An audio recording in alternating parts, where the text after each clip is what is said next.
嗨，大家好，我是坦平树。今天是2025年4月27号。这一期咱们继续聊聊俄罗斯入侵乌克兰，看一看乌克兰战场上也有什么变化。今天是俄罗斯侵略乌克兰的第1159天，也是乌军进入库尔斯克的第265天。根据这个俄罗斯总统普京26日表示说俄军已经收复了库尔斯克州，而乌方却予以否认。在克里姆林宫26日发放的视频中俄罗斯总统普京听取武装部队总参谋长格拉西莫夫的汇报。这个格拉西莫夫再一次指出俄第76和第106空降师以及第155和第810海军陆战旅从侧翼发动攻击，围困住了乌克兰武装部队的主力，然后将其分割歼灭。普京表示，在此次作战中，乌军最精锐的部队遭受重创，必将在整个接触线得到体现。普京称收复库尔斯克州为俄军在前线其他重要地区胜利创造了条件，也使俄军距离击败新纳粹政权更近了一步。普京还向全体士兵和指挥官表示了祝贺。4月26号俄罗斯武装部队总参谋长格拉西莫夫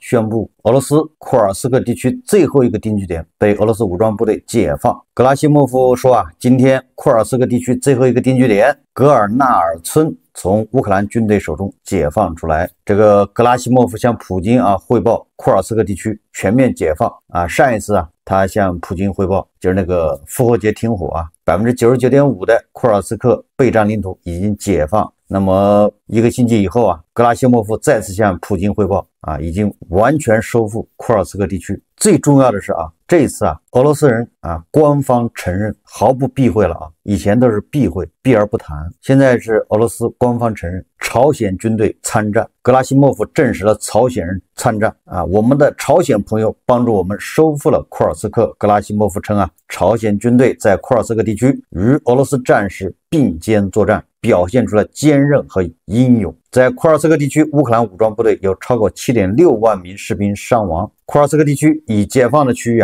正在采取措施搜寻试图藏匿的乌克兰武装部队士兵，也就是俄罗斯人不装了，大大方方承认了收复库尔斯克是在朝鲜军队的帮助之下完成的。而且这个格拉西莫夫对朝鲜军队的这个表现出来的专业性这个英勇坚韧给出了高度的赞赏。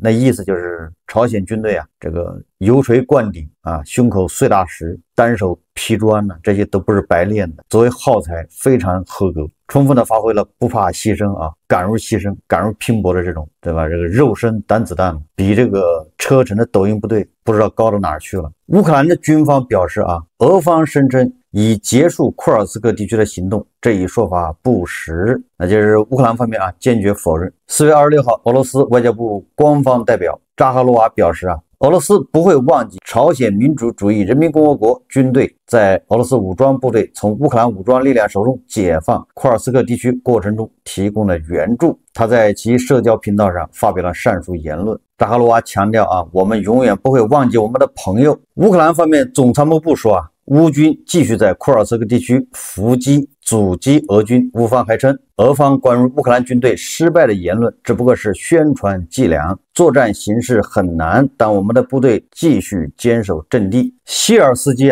表示，俄军在苏梅州边境地区以及俄境内持续施压，企图将乌军驱逐出库尔斯克方向的阵地，并夺取边境控制权，但是在乌军顽强防守下未能奏效。更具战略意义的是，乌军 F-16 战机近期首次越境打击，成功袭击了位于库尔斯克州泰特西诺附近的俄军无人机指挥基地。乌军正持续扩大空中与境内优势。乌军特种部队在一次行动中，一个排的朝鲜士兵在近距离战斗中被消灭。这里面涉及两个问题一个是俄罗斯方面从普京到格拉西莫夫到这个外交部都宣布已经完全收复库尔斯克，当然了，乌克兰方面予以否认。第二个就是俄罗斯痛痛快快承认了朝鲜军队在库尔斯克参战。首先说一说这个库尔斯克的收复问题，这里面就涉及到信息到底是俄罗斯人说的对还是乌克兰人说的对。正好最近这个我也看到有网友在我这个俄罗斯侵略乌克兰的节目下面留言，他号称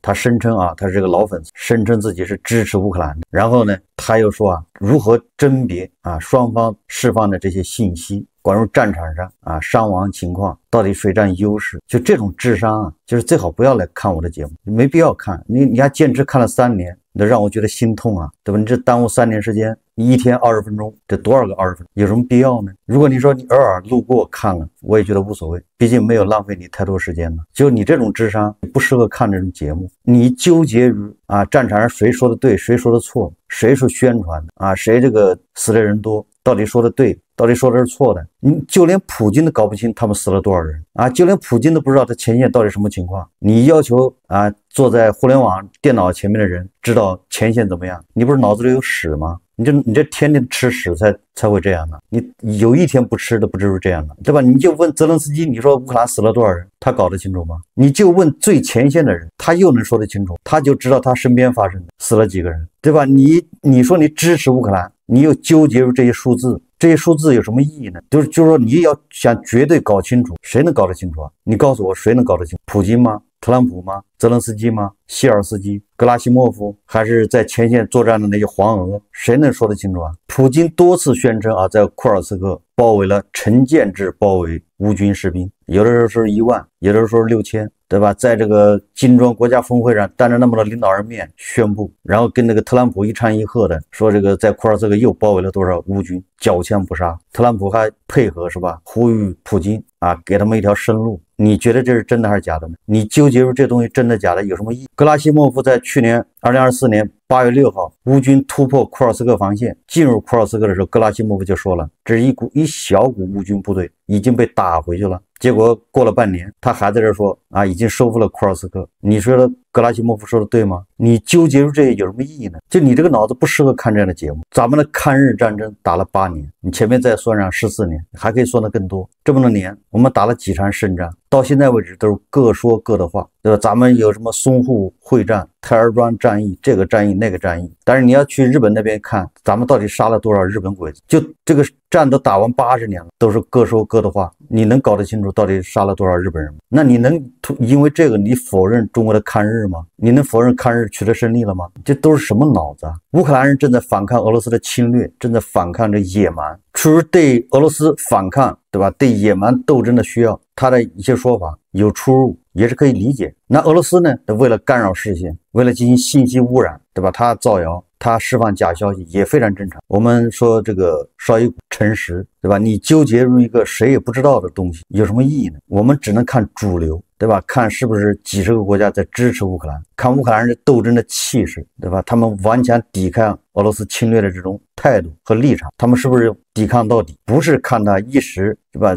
多了一个定居点啊，领土的得失，又多了一个村庄，少了一个村庄，对吧？我们要看主流社会，大家是不是都在支持乌克兰，是不是在伸张正义，是不是真正的啊在援助乌克兰？你关注些什么东西？关注打了几辆坦克，打了几辆装甲车，那有什么意义啊？对吧？这些只能作为一个参考。这个啊，又杀了多少俄罗斯人，俄罗斯又消亡多少，乌克兰又死伤多少？就是你关注，你都不知道关注哪个是要点，对吧？作为吃瓜群众，你都不知道吃什么瓜看什么东西，对吧？我们要关注美国人是不是真的会撤出，真的不管。我们要关注德国、法国、英国是不是真的援助乌克兰，欧洲是不是真的能行动起来，对吧？我们要看乌克兰人是不是还有那个决心再打下去，顽抗到底，抗战到底。这些东西是演不出来的，是装不出来的。所以这个啊，永远是俄罗斯人说俄罗斯的，乌克兰人说乌克兰的。即便这个战打到最后啊，已经停火了，和平协议签了啊，或者是乌克兰被无条件投降，或者是俄罗斯无条件投降，你也搞不清这个数到底是什么一个情况，都是各执一词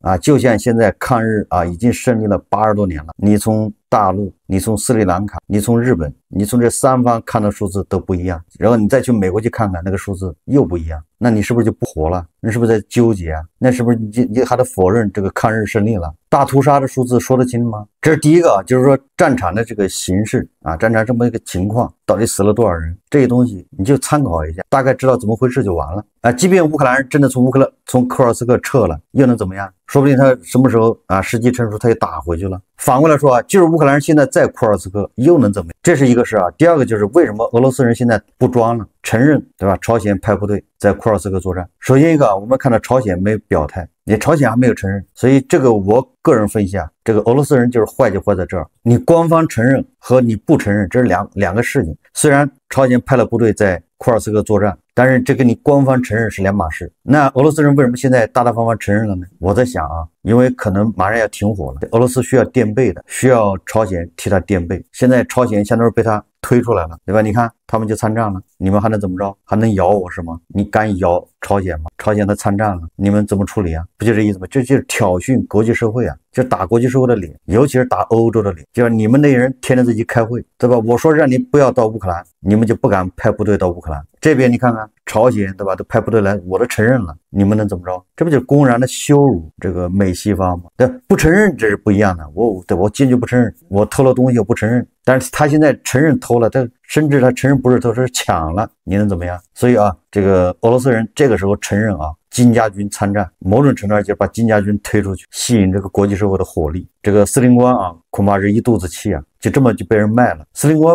恐怕就想赚点钱啊，黑不提白不提的，派点部队过去啊，赚点美金，搞点粮食，对吧？搞点核技术，发一笔小财，多买点劳斯莱斯，结果对吧，被俄罗斯给出卖了。这个国际社会正好，虽然他有证据，对吧？他也拿到了很多证据，也俘虏了朝鲜的士兵啊，这个事情都是清楚的。但是啊，你缺乏人家自认，对吧？就像这个犯罪分子一样的，人家自己承认了，你又有证据，这不是铁证了吗？坐实了吗？结果俄罗斯他就承认了，说白了啊，就是给美西方难堪，你们能怎么着，对吧？有种你就去咬这个司令官。我们想一下啊，这司令官需要格拉西莫夫的表扬吗？啊，说你们的部队很厉害，打仗很顽强，很专业，对吧？司令官不需要你俄罗斯人的认可啊，他就要美金，他要粮食。俄罗斯人说啊，收复库尔斯克军功章上有朝鲜人的一半，对吧？有司令官的一半，当然司令官未必领情呢。我们再看看啊，这个双方在外交战线的这个斗争啊，现在不能不承认呢，外交战线的斗争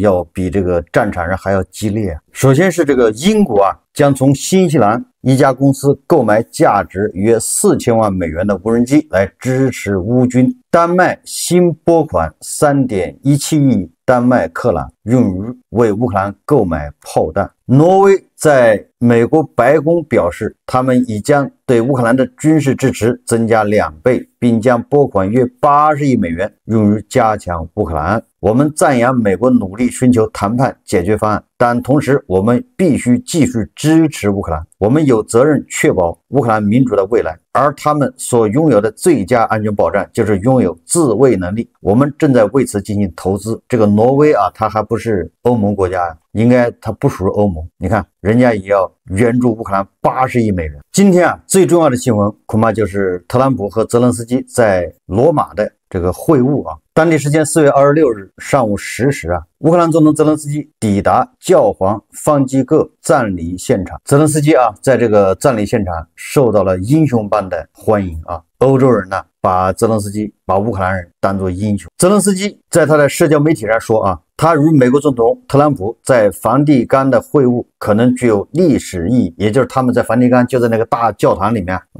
那个视频大家恐怕也看了啊，有人呢找了2张椅子给特朗普和泽连斯基，2人就坐在那儿面对面啊，非常近，就2个人在那会谈，是一个短暂的会晤，因陋就简呢。而且这个特朗普他发声明啊，说好像显得对这个教皇不太尊重。你本来他是去参加葬礼的，结果还专门找个时间2个人要谈俄乌和平的事情。那这个泽连斯基说呢，这是一次非常具有象征意义的会晤。他如果我们取得共同成果，它有可能成为历史性的会晤。泽连斯基谈到了他在梵蒂冈教皇方济各告别仪式前与美国总统特朗普的会面，并对这位美国领导人表示了感谢啊，特别啊。吃一堑长一智啊，这回一定要感恩感谢感激啊，免得万斯啊又要抓把柄啊。他称此次会晤很好，并补充称双方成功讨论了广泛问题，包括俄乌实现全面无条件停火的可能性。泽连斯基与特朗普会晤的消息于莫斯科时间4月26日上午11点出现，并附有评论称谈话在发布时正在进行。11点02分，路透社播出了美国总统特朗普出席方济各告别仪式的画面。当然，也有媒体说说这个特朗普和泽连斯基的这会晤未能举行。但是根据现场视频来看那肯定是简短会晤是有的，但是谈成什么样，这就不得而知了。泽连斯基的表态他是希望这次会晤能够有一个好的结果。那这个说法就是泽连斯基肯定向特朗普表达了自己的这个诉求和观点，全面无条件停火。那特朗普能不能满足，对吧？他还得找普京去协商。这个特朗普说俄罗斯和乌克兰之间的和平协议大部分关键要点已经达成一致，并呼吁双方在非常高层级举行会议，以最终敲定协议。这一声明是他在抵达罗马参加教皇方济各葬礼后显然也是跟泽连斯基见完面之后，他在社交媒体上说的，就真相社交那特朗普给人感觉他现在又是胸有成竹他认为这个美国跟俄罗斯跟乌克兰和平协议的这个主要的矛盾关键已经达成一致了，现在就是要俄乌双方最终敲定。但是具体的协议这个媒体传出来版本还不太一样，说法比较多，所以说到底具体内容是什么，我们也只能猜测。那么网上传言传出来的特朗普版本的这个协议一个是永久停火，双方立即展开技术实施谈判。关于安全保证呢，乌克兰获得强有力的安全保障，担保国将是由欧洲国家和愿意担保的非欧洲国家组成的临时团体，但这里面不含美国乌克兰不寻求加入北约，乌克兰可能寻求加入欧盟。那关于领土呢，美国在法律上承认俄罗斯对克里米亚的控制，美国事实上承认俄罗斯对卢甘斯克的控制，美国事实上承认俄罗斯对扎波罗热、赫尔松、顿涅茨克就是已经掌握了领土的控制。乌克兰收复哈尔科夫领土，乌克兰通过美国运营和管理核电站来控制扎波罗热核电站，并将电力由美国人卖给俄罗斯或者是欧洲或者是乌克兰。还有乌克兰人控制卡夫霍卡大坝，乌克兰享有第聂伯河畅通无阻的通行权，并控制金本恩沙嘴，也就是那个第聂伯河的出海口。关于重建说美国和乌克兰将实施经济合作矿产协议，乌克兰将进行全面重建并获得经济补偿，这个大概其就是把俄罗斯冻结的资产拿出来补偿。2014年以来，因这场冲突而对俄罗斯实施的制裁将被取消，美俄在能源和其他工业领域经济合作，这个就是传出来的特朗普的和平协议的一个版本。关于这个特朗普的这个版本呢，我遭到了欧洲很多国家反对。首先是这个英国的前首相约翰逊说他说乌克兰在抵抗3年后会得到什么？没有什么，这笔交易完全不能阻止俄罗斯的第3次入侵。约翰逊认为美国向乌克兰提出的交易条件是不可接受的，除了获得与美国人分享自身自然资源的权利之外，基辅什么也没有得到。捷克、法国、英国、爱沙尼亚、立陶宛、拉脱维亚、乌克兰外交事务委员会主席发布联合声明，呼吁不要以牺牲乌克兰主权和领土完整为代价做出妥协，呼吁美国总统特朗普和美国国会展现真正的领导力，应对俄罗斯作为侵略国构成的全球威胁，敦促欧洲国家立即没收俄罗斯冻结的资产，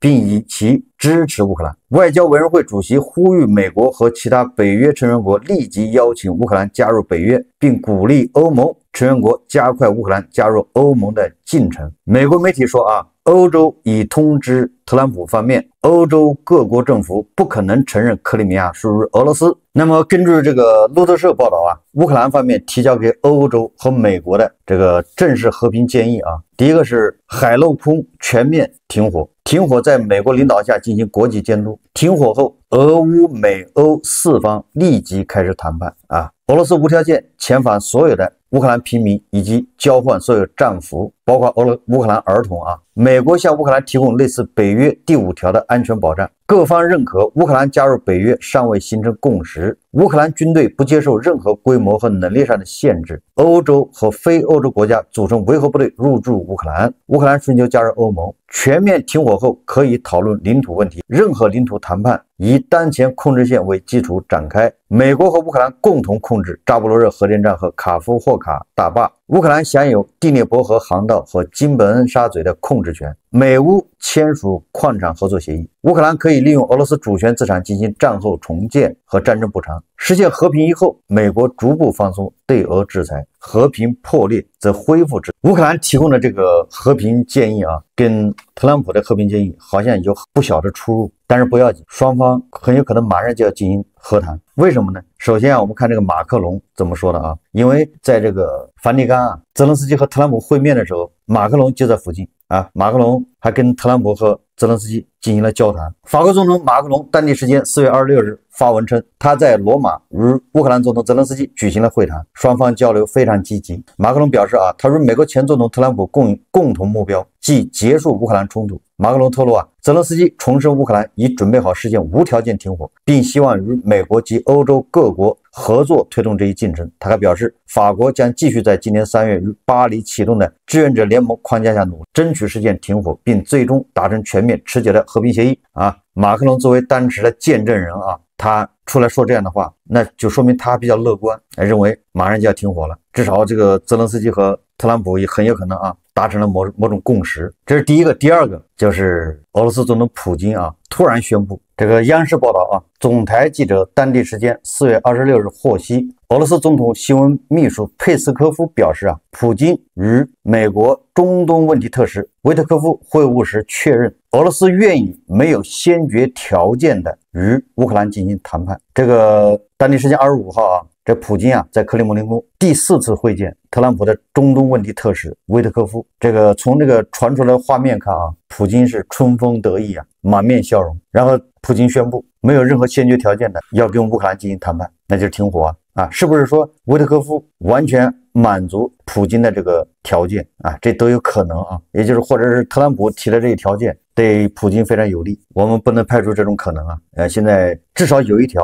就是美国从法律上承认克里米亚属于俄罗斯，那这个实际上就是帮了普京一个非常大的忙。非常有意思的是普京这边宣布愿意不受任何先决条件的跟乌克兰进行谈判，就是停火。那边这个特朗普好像实时的对俄罗斯发出了威胁，就非常有意思这个特朗普在他的真相社交那个媒体上发了一个帖子，大家可以自己去看他前面说了一大堆，反正都是奥巴马和拜登两人的错他现在是给这两个人擦屁股这个俄乌战争跟他没关系后面他说如果我当时是总统，他不会发生这个没关系，这是他一贯以来这是他的贯口我只是在努力清理奥巴马和拜登留给我的烂摊子，这真是一团糟。综上所述，他说普京在过去几天里没有理由向贫民区、城市和城镇发射导弹，这让我觉得也许他并不想停止战争，他只是在利用我，必须用不同的方式来处理，通过银行还是2级制裁，太多的人正在死去。你看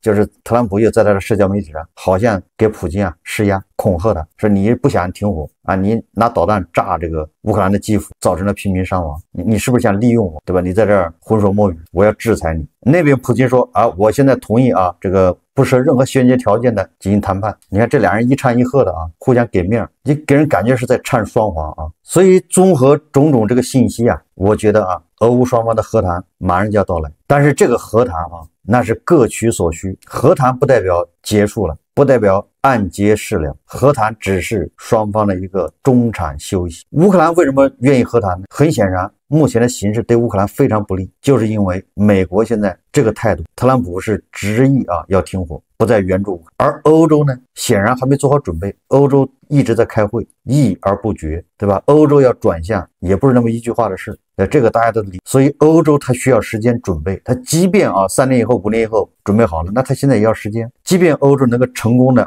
说凝聚起来要一致对付俄罗斯，那它也要时间。所以对乌克兰来说停火是有利，它跟去年不一样了，因为去年有美国无条件支持，对吧？至少武器管够不敢说就随便用管饱，但是至少是够用嘛，对吧？再加上欧洲其他国家配合一下，基本上乌克兰它能坚持下去，它能打，甚至还能反击。你现在这个形势变了，所以乌克兰它要灵活那这时候停火呢好，双方喘口气，欧洲需要时间准备，乌克兰也要自己壮大，所以乌克兰它需要停火。那这个普京要不要停火呢？普京当然他也想停火，因为俄罗斯国内的经济现在是烈火喷油随时要炸，他也需要喘口气，但是他需要一个理由。那现在特朗普满足他的一切怎么满足我刚才说了克里米亚美国承认它是俄罗斯的，虽然你欧洲你世界上其他国家不承认，乌克兰也不承认，但是美国承认就够了。大家也知道你只要承认克里米亚是俄罗斯的，那么实际上就是相当于你变相承认乌东4个州、第聂伯河以南的地方都是俄罗斯的，那叫大陆桥啊！就你只要承认克里米亚是俄罗斯的，那你就相当于承认了啊，第聂伯河以南地，那乌东4个州都是俄罗斯的。俄罗斯人实际也占领了那个地，你看特朗普也没说让你俄军撤出那个地方。普京啊认为这个条件他能接受，他可以向俄罗斯人交代。那乌克兰人为什么也同意了呢？乌克兰人就是保什么呢？保第聂伯河的出海口。一说到出海口，大国的人最懂啊。这乌克兰人肯定是受大国这个案例啊，他就知道大国在这儿吃了亏。你那个吉林省啊，对吧？你隔着海就10来公里，你就看不见海，你能看见海你就到不了。为什么呢？出海口被人家俄罗斯给卡了。所以你看人家乌克兰人特意要求金本恩半岛还有这个第聂伯河的通航权，别到时候你俄罗斯把那一封，乌克兰人出海权没有了，出海口没了。俄罗斯人可以出海啊，他通过那个叫什么亚速海，他可以通到黑海。你到时候乌克兰人，你隔着海边你到不了海，你只能还得绕，对吧？你绕到什么奥德萨，这种悲剧啊，不能在乌克兰人身上再重演。所以乌克兰坚持要金本恩半岛，要这个第聂伯河的通航权，就说明这个俄罗斯周边这个国家都深受俄罗斯这个欺负都知道怎么回事除了黄俄不知道，黄俄在这津津乐道的，俄爹右眼。所以普京马上看到这个维特科夫给了条件之后立马适时宣布我愿意谈判。所以说谈判恐怕很快就要来，但是能不能谈成，能不能停火，边谈边打还是边打边谈，这个还要看情况。这个停火能停3年还是停1年，这都说不好。反正对俄罗斯来说，这协议就是用来撕毁的；对乌克兰人来说，你这不管什么一个协议，肯定都是不平等条约，没毛病因为你的领土被人占着，这就是不平等条约，所以乌克兰就随时可以撕毁。那俄罗斯人撕毁协议，他没有压力，所以这个协议恐怕即便签了，也是分分钟就会要撕掉。也就是看双方谁准备好了，准备好了就是开战最迟是等到什么呢？最迟等到3年以后，这个特朗普下台，甚至等不到那个时候如果欧洲乌克兰准备好了，那随时可以开干了。那个时候不需要美国支持了，对吧？人家已经准备好了。我们想象一下特朗普一上台之后，对乌克兰的政策180度转弯，那你说再上来一个新的总统，他又可以拨乱反正，再来一个180度转弯，怎么了？不行吗？对吧？你特朗普不允许乌克兰加入北约，那下一任总统说不定他又同意乌克兰加入北约，这难道不行吗？没毛病对吧？所以说对乌克兰人来说，把特朗普这一任熬过去，就最迟最坏把特朗普这一任熬过去。甚至如果要是快的话，欧洲准备的快乌克兰恢复的快，那你都不需要等到特朗普下台。甚至俄罗斯这边恐怕这2、3年里也会出现重大变故。我们上一次分析了俄罗斯是战时经济，普京还能控制，因为在高压情况下对外战争，普京的这个权势比较厉害，他可以通过高压对内部进行控制。但是一旦停火之后，俄罗斯老百姓恐怕就要面临各种各样的经济问题了，对吧？以前生产炮弹的那些人，你现在在干什么，对吧？欧洲解除对俄罗斯的制裁吗？这个很难即便解除也不会跟俄罗斯好好合作俄罗斯的经济恢复是个大问题所以说在这停火的这段时间，保不齐普京会出现变化，俄罗斯国内能不能稳得住都是个大问题。那有人就担心了，乌克兰停火，那么乌克兰恐怕就要进行大选，泽连斯基有可能继续留任，也有可能被选掉，这都有可能。但是我觉得在目前这个形势下，乌克兰就是大选，选上了一个也不可能是亲俄的领导人只会更加仇视俄罗斯，选上的人只会比泽连斯基更加强硬所以从目前各方信息来看恐怕停火谈判马上就要开始。但是记住了，这不是结束，对吧？这是一个新的阶段开启，战还没打明白，下一次只会打得更惨烈，因为双方都在准备好，这期节目我们就聊到这里，感谢大家收看。如果喜欢我的节目，欢迎订阅转发，也可以在下方留言评论，谢谢大家。